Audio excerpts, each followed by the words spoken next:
Nabigla ako sa pangyayari na inaresto si Presidente Duterte at hindi ako maniwala eh.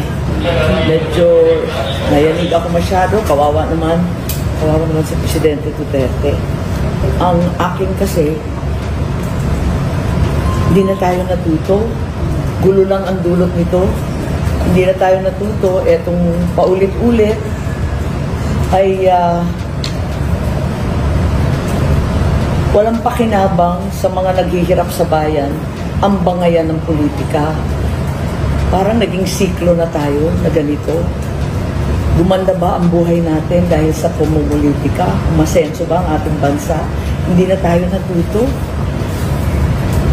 So, sa lahat ng nakakahiyang yugto sa ating politika, gantihan ng gantihan, awayan ng awayan, yumaman ba? Nabusog ba?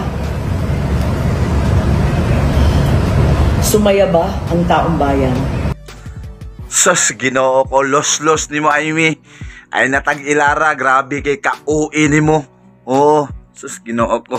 Kinibitaw inani nga mga testimonya, mga bus, no? Nakurat, nagool, nabalaka, sus, Ginoo ko. I-istorya, undanin mo na dito sa imong igsuon. Oo, pagka wadyo'y hinungdan. Sus, labing tinuod lang bitaw, no? Kini mga Marcos, mga boss, sa tinuod lang. Sus, tama man tong giingon ni Basti Duterte, no? Wadyo'y mga utang baka bubuton. Gipalubong ni Duterte, ni Tatay Digong, ilang amahan. Dugay na kayo nga madugta to.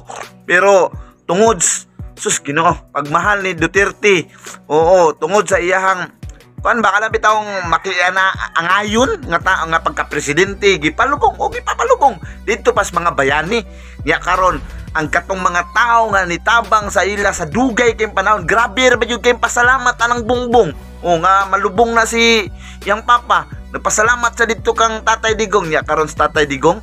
Sus, pagaway mga utang loob ipapriso moingon pa nga kanang insakto na ni ang taong bayan nabusog ba ang atong na. Sus, Ginoo, pagka-uwi jud kayo, wadyo'y angay ang imong igsuon, imong ikumprontar ana. Oo, dili kay istorya nimo na social media. Uwi kayo, pa-victim kayo. Sina nakurat? Nakurat ka? Sure ka nga nakurat? Ginoo ko, los-los.